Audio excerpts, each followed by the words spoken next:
Namaskaram, good evening all. So we are starting with the part A of this particular chapter where we are discussing residential status and scope of total income. We are already done with the scope of total income concept, and through the scope of total income we understood one thing for sure, that ordinary resident is liable to pay tax on Indian income as well as foreign income, meaning thereby global income.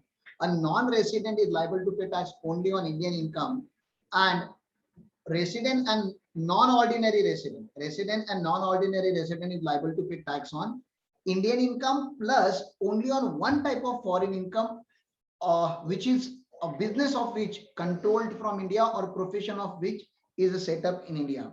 So that's how you need to understand the basic provision of scope of total income. One thing is for sure, if you change the residential status of assessee, the tax liability of the assessee will change accordingly. Yeah. So this is the thing that we are going to discuss, and therefore the residential status chapter becomes an important aspect of your life. Apart from that, residential status provisions has been recently amended to curb black money or to tax certain assessees which were not paying tax either in India or outside India. So they were not paying tax. We call them a stateless assessee. The phrase that finance minister has used in parliament is stateless assessee. Assessee who doesn't have any state where he pays the tax. So a lot of amendment has happened. This is very important from international taxation perspective. In fact, this is a foundation for international taxation. If you understand this residential status chapter thoroughly, then you can understand a taxation of non-resident very well. If you do not understand chapter of residential status, then forget about understanding chapter of NR taxation. NR taxation is very important chapter of your syllabus. Yeah. So let's talk about residential status. Residential status of an individual is a complicated thing. Balance all other assessing, HUF, company, then your partnership firm, local authority. For other assessors, it is quite easier. The complications are there in individual, and the second complications are there in company assessee. Right now we are focused on individual assessee. So let's talk about individual assessee. Residential status of individual, it is given in section 6 subsection 1. There are two conditions. There are two situations. Either assessee will be a resident assessee or the assessee will be a non-resident assessee. We do not have any condition technically to become a non-resident assessee. If you do not become a resident, he becomes non-resident. Then sir, how do I become resident? If you satisfied any one of a basic condition, so there are two basic conditions. Either you satisfy first basic condition or you satisfy second basic condition, you will become a resident assessee in India.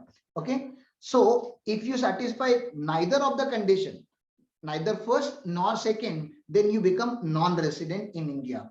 So if you become resident in India, then we have to talk about whether you are ordinary resident in India or non-ordinary resident in India.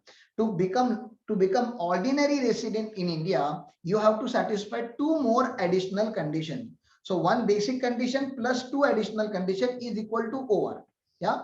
One basic condition plus two additional condition is equal to OR. That's what we are talking about. It is like if you satisfied the basic condition plus additional condition, then only OR. If you do not satisfy one or both of the condition, you become a resident and non-ordinary resident. So you might be knowing already conditions. So I'm not supposed to teach you condition, but I'm teaching you situation. I'm teaching you different situation and how will you present a question.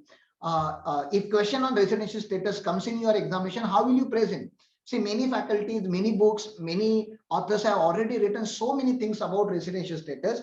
But what I have done, I have gone through so many multiple authors, so many institutions book, and then I have derived 7 or 8 possible situations. One of the situation will come to your examination. So let's talk about the basic situation first of all. The basic situation says a general situation which usually comes that assessee should stay in India for 182 days or more. This is the primary condition that you have to satisfy. Stay of 182 days or more in India during the previous year. Now, please do not get confused with PGVP chapters. Students who know the PGVP chapter, they might be knowing about it. In PGVP chapter, there is section 32, which talks about depreciation, and we are having number of days, the reference in section 132, section 32, that is 180 days. In section 32, we are having 180 days. In section 6, we are having 182 days. So in income tax, Please understand, in residential status chapter, we are talking about 182 days. In PGBP chapter, depreciation provision, we talk about 180 days. So first of all, you have to keep this clearly in your mind. Sir, 182 days means overall half year. 365 is the total of all number of days in a year. If you divide it by 2, it becomes exactly 182.5. Ignore 0.5. So they are saying if you stay hardly half year in India, then you become a resident in India. Sir, if you become a resident in India, then how will you become ordinary resident in India? If you satisfy first of the condition, then you have to satisfy 2 additional conditions. And what are those 2 additional conditions? Stay of 730 days or more in India during 7 years, immediately preceding previous year. To check this condition, you need to have data of 8 years with you. Data of 8 years, and data means passport, because passport is a document when where you can find when assessee has arrived in India and when assessee has departed from India. So you have to take the passport data of 8 years. So why 8 years? Here it is previous year. Your previous year is 2021. So this is the data of 2021 is relevant to check the condition number 1, a basic condition. But when we say 7 years, it is not including previous year. It is preceding to previous year. So 1 plus 7 is equal to 8. So we need to have data of 8 years to check whether he was staying in India for 730 days or not. So how will I remember? So whether that's 730 days or not. So 730 out of 7 years. This is how I have remembered. 730 out of 7 years. So 7 is common. 730 days out of 7 years, he should be residing in India. Now, one question may come to your mind whether this stay should be continuous in nature. No.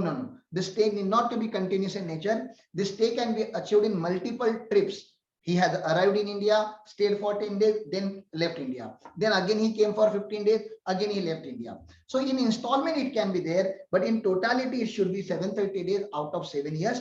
Okay, sir, I satisfied this condition, basic condition. Let's jump to the second condition. Resident for 2 years or more in India during 10 years immediately preceding previous year. If you wanted to become ordinary resident in India, you should be resident in India for at least 2 years out of 10 years immediately preceding previous year.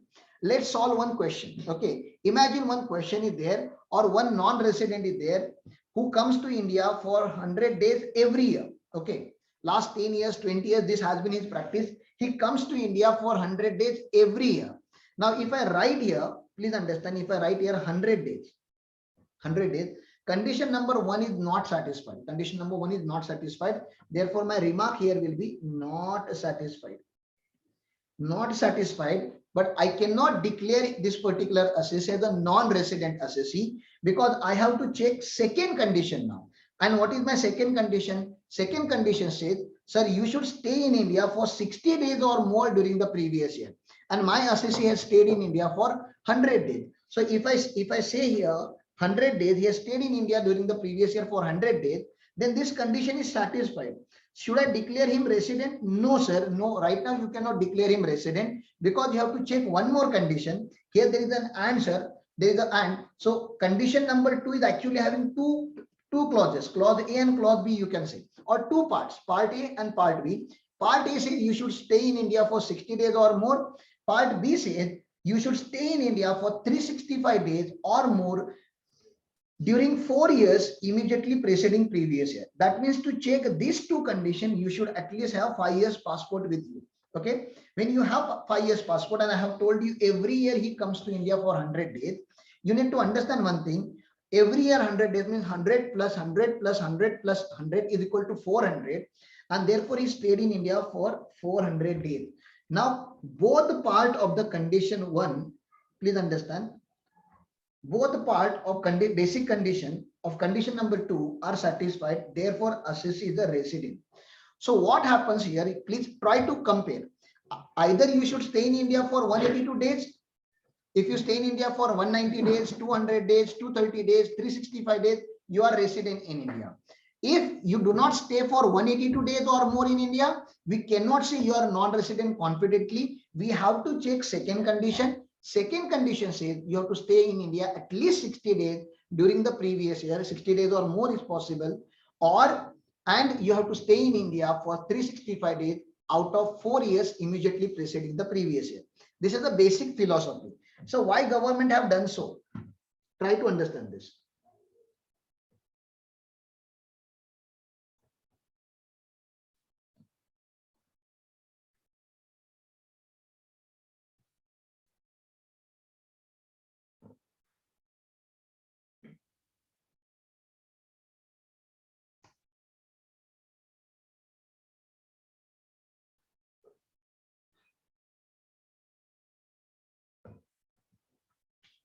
Imagine we had only one condition.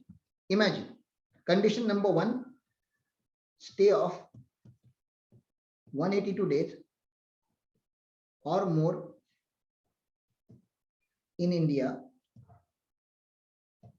during previous year. Just imagine we are having only this condition. And you know that if assessee becomes a resident in India, his global income is taxable. This is what you should always have. If assessee become a resident in India, his global income is taxable in India. Now you are a very rich assessee. Imagine you are very rich assessee and you are resident in India. Obviously, your global income is taxable in India. Don't you think if you are having global income, say for example, Indian income 30 lakh rupees and foreign income 200 lakh rupees. Don't you think to save tax on 200 lakh, you will do the tax planning? Please tell me. You are having Indian income 30 lakh. Nobody should hesitate to pay tax on Indian income. Everybody should pay tax on Indian income. No doubt in that. But you are liable to pay tax in India even on foreign income. Don't you think you will think about some planning through which you can save the tax on this 200 rupees? Please tell me. Will you think about some tax planning through which you can save tax on this 200 lakh rupees? Please tell me yes or no. You are paying tax in India on Indian income as well as foreign income. Yes, sir. Yes. Thank you. Thank you for your reply. Thank you. But why are you replying me on private? You can reply on everyone. Okay. So Indian income 30 lakh rupees, foreign income 200 lakh rupees. And you are thinking, what can I do? How can I save tax on 200 lakh? Can you tell me how can I save tax on 200 lakh? How can I not pay tax on 200 lakh rupees? What should I do? I have to play with the residential status. Because I am a resident, my Indian income as well as foreign income is becoming taxable in India. What should I become? What should I become so that I won't be liable to pay tax in India on foreign income? I will be liable only to pay tax on Indian income. What should I become? Come on, tell me. Non-resident, sir. If you become non-resident, come on, please tell me. If you become non-resident, then only Indian income will be taxable. No, even if you deposit income in foreign country, that will not change the taxability. If you have earned income in India as well as in foreign country, you have to pay tax in India. Whether you spend that money, where you deposit that money, that doesn't change the taxability. Yeah. So please tell me one thing. How can I become non-resident? The answer is non-resident. If I become non-resident, my only Indian income will become taxable in India and foreign income is not taxable in India. But how do I become non-resident? By not staying in India for how many days? Come on, please tell me. How can I, if this is the only condition, ignore all other conditions. If this was the only condition, what will you do? What people will do? What rich people will do? Anushka Sharma, Virat Kohli. Yes, exactly. Exactly, Amay. Exactly. Sir, people will try not to stay 182 days or more. So if you are a Virat Kohli, already you are traveling outside India for playing cricket and all. So you will count your number of days and you will make sure that you don't stay in India for 182 days. So for how many days they can stay in India? They can stay in India for 181, 180, 170, 160, 140, 100, 80, 90, any day. They can stay for any number of days in India, but they should not stay for 182 days or more, because if they stay for 182 days or more, they will become a resident in India. So what rich people were doing, they will try to evade tax. How do we evade tax? Evade tax on which income? Evade tax on foreign income, not on Indian income. Nobody can evade tax on Indian income by playing with a residential status, because even if you are a non-resident, Indian income is definitely taxable. We are not talking about Indian income. We are just focused on foreign income. People were evading tax on a foreign income by not staying in India for 182 days or more. So government of India has introduced or condition here. Okay, you are playing with us, now I will teach you. And what or condition they brought in India, they said now I will reduce this particular 182 days to 60 days. Okay, stay of 60 days or more in India during previous year. So if you stay for 60 days or more in India during the previous year, then also you will become resident. Sir, now you tell me, you please answer me this particular question. I'm making one time chart here. Okay, this is 60 days and this is 182 days. I know definitely if I stay for 182 days or more, I know I will become resident. This is my previous year. Hello, everyone, please reply. Are you agree with this? If 182 days is the threshold limit, if I stay for 182 days or more, 182 days or more, I will become resident. You agree with this? Yeah, you agree with this. If I stay for less than 60 days, if I stay for less than 60 days, 59 days, 58 days, 50, 40, 30, 20, 1, 0. Okay. If I stay for less than 60 days, definitely I will be non-resident. No doubt in this. Agree? Do you agree? If I stay in India for less than 60 days, I will definitely be non-resident. Hello? Do you agree with this? If I stay in India for less than 60 days, I will definitely be a non-resident. More than 182 days, definitely resident. Less than 60 days, definitely non-resident. Hello, because I have written only two conditions. No, dears, please read this two condition. To become resident, I have to stay either 182 days or more or 60 days or more. Now, what I'm trying to say here, if I stay in India for more than 182 days, definitely I will become resident. If I stay in India for less than 60 days, definitely I will become non-resident. Sir, what about this period? What about this period? More than 60 and less than 182.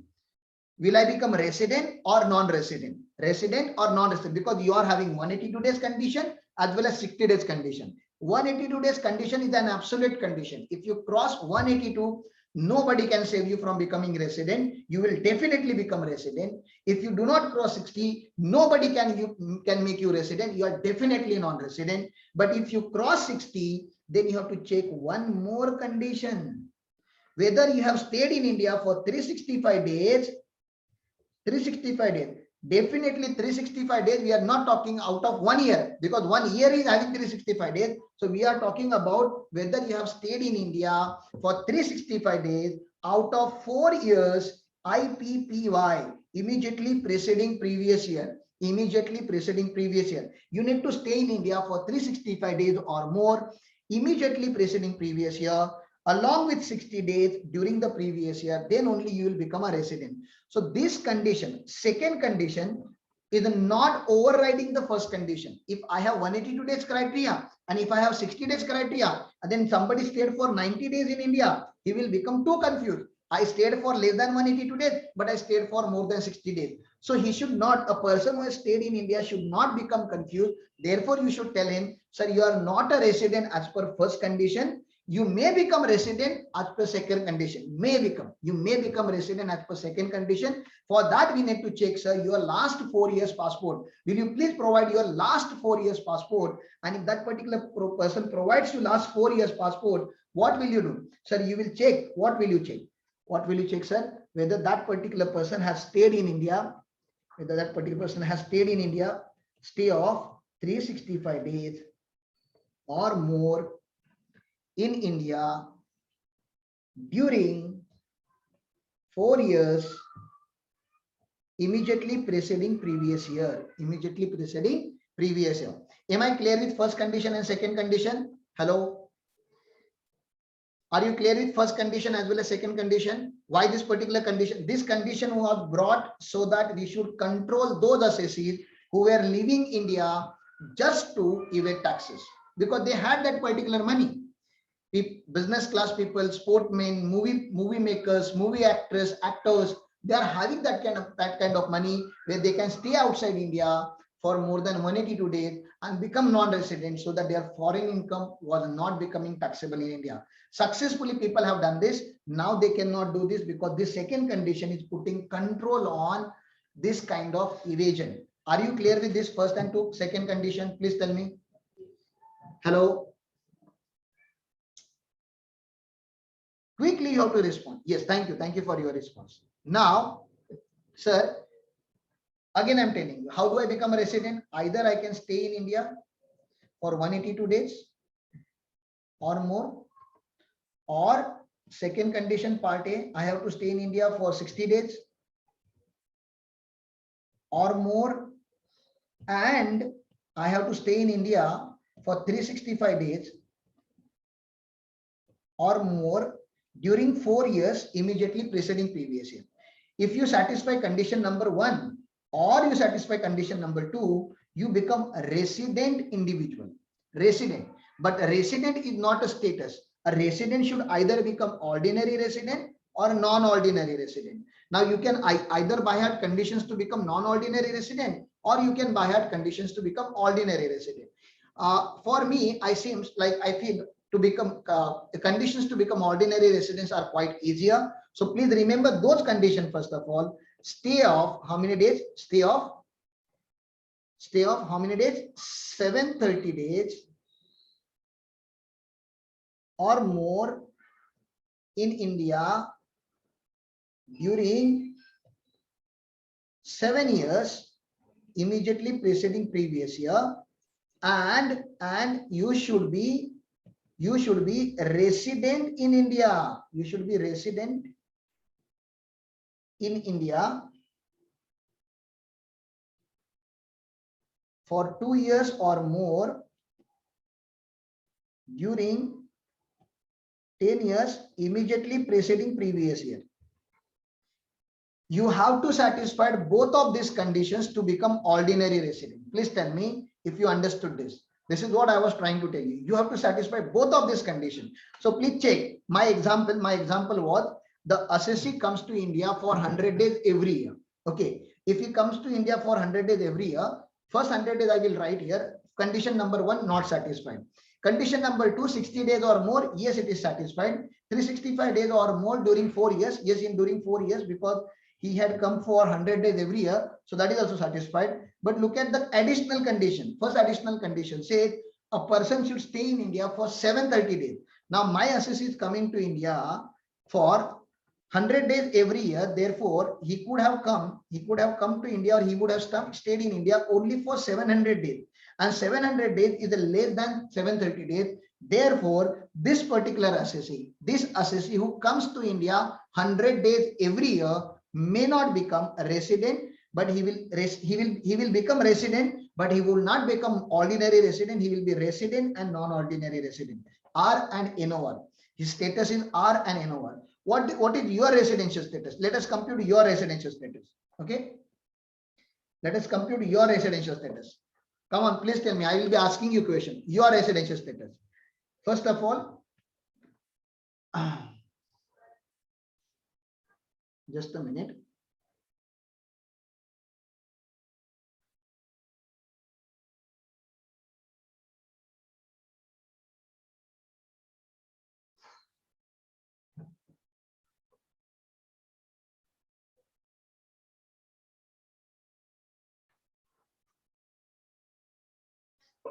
Let us compute your residential status. Okay. Your name is, assessee name is student.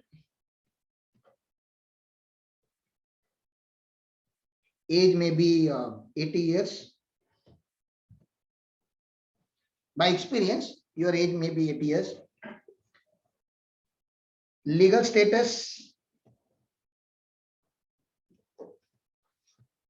individual. Some of you are animals, but I can't write that here, but individual. Residential status we will determine AY 21-22, PY 2021, pen dash. Determination of residential status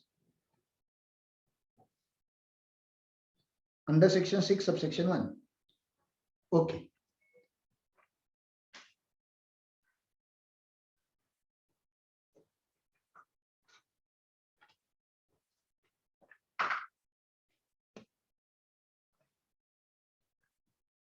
Conditions. Yeah, this is how you will prepare table in exam. number of days stayed in India, number of days stayed in India, and remark. Number of days stayed in India and remark. Roman 1, basic conditions.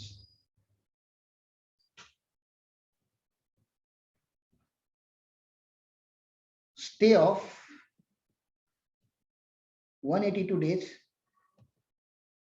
or more in India during previous year. Please tell me how many days you have stayed in India during the previous year. Please tell me. Reply. How many days you have stayed in India? During last financial year, April to March, how many days you people have stayed in India? All days. Very good. But all means how many days? How many days were there? 365 days. Okay, 365 days. In leap year, it becomes 366, but normal year, 365. 365 days. So whether condition number 1 is satisfied, answer is yes, it is satisfied. When condition number 1 satisfied, can I call you resident? Please tell me. Can I call you resident? Are you a resident?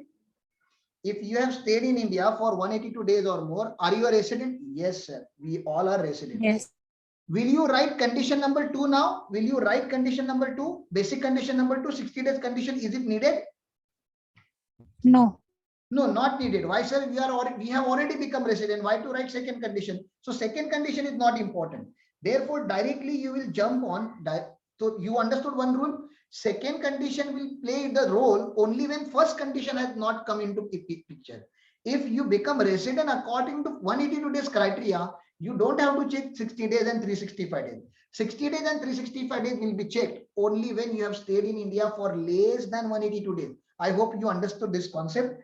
Next one, once you become a resident, we have to check additional conditions.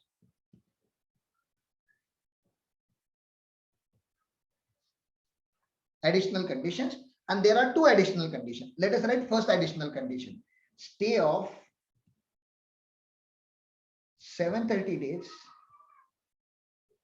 or more in India during 7 years immediately preceding previous year. Now you can count your number of days of 7 years preceding to previous year and just tell me, is it more than 730? Yes.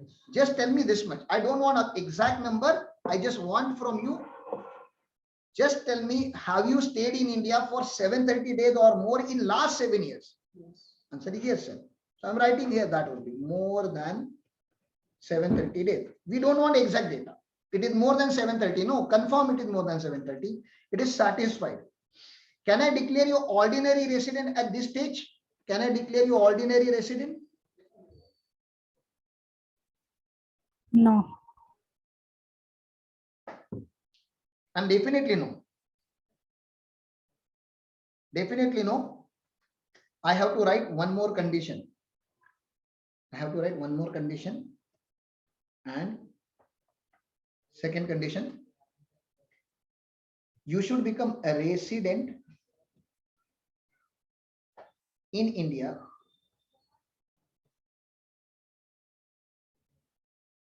for 2 years or more during 10 years immediately preceding previous year. Now you please check your last 10 years and just tell me, have you stayed in India every financial year? Have you stayed in India for 182 days or more? Yes. Have you stayed in India for 182 days or more in every year during the last 10 years? Have you stayed in India for 182 days or more? Please tell me. Yes, sir. We were there only in India. We have not traveled anywhere. Definitely, sir. So we were 10 out of 10. You want 2 out of 10? No, you want 2 years of residency out of 10 years. 10 out of 10 in 10 we were resident. So more than, I'm writing here, more than 2 years. Definitely more than 2 years you have stayed in India. So second condition also satisfied. Now can I declare you resident and ordinary resident? Please tell me. Now can I declare you resident and ordinary resident? Answer is yes. And this is the situation of most of Indian citizens. In most of means sir, more than 99% individuals, Indian individuals, more than 99, I'm saying, more than 99% in Indian individuals, they are resident and ordinary resident in India. Balance 1% or less than 1% individuals, they are either non-resident or they are resident but not ordinary resident. So population of this particular community is very less, and therefore in exam, whenever residential status is not mentioned, we by default write ordinary resident, because more than 99% of Indians are ordinary residents in India. We don't have to check their residential status. I'm practicing chartered accountant. In our office, before filing any income tax return, any staff never determine any residential status, because we don't have any foreigner. We don't have Virat Kohli, Anushka Sharma, Ratan Tata, Ambani as our client. We have very ordinary clients, and we know that they don't travel outside India. Even if they travel outside India, they travel for 15 days, 20 days, maximum 1 month. That will not change their residential status. Majority time they spend in India itself. Therefore, practically we never check residential status. But definitely, if you get a client who travels a lot, you have to learn a residential status provisions thoroughly. Academically, we have to learn. We don't have choice, because question is going to come in exam. Definitely, question will be there on residential status, or something will be there, at least in a multiple choice question, if not exhaustive question, at least in multiple choice question, this will come, because it has recently amended and it has become more complicated than earlier. Now, the condition of 60 days was little harsh. Okay, if you do not stay in India for this many days, the condition of 60 days or more, this condition, second condition. What was the second condition, sir? Second condition, first condition is 182 days. Second condition part A, you should stay in India. You should stay in India for 60 days. Stay of 60 days or more in India during previous year. And part B, stay of 365 days or more in India during 4 years immediately preceding previous year. Okay, this 60 days condition is a little harsh condition, but this harsh condition was needed for those assessee who were trying to evade tax. Okay, who were tax evaders of India. They were trying to evade tax by staying less than 182 days in India.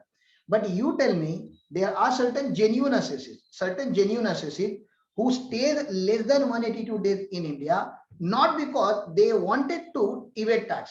No, not because they wanted to evade tax. You imagine, you people are going to write examination in December. Okay, December 21 is your examination year. By end of the January or in Feb, you will get your result. Okay, by end of the January or in Feb, you will get result. I wish you that you will get a job before your result. And you got a job in Canada. Okay, will you travel to Canada? Hello, if you get a job in Canada, will you travel to Canada?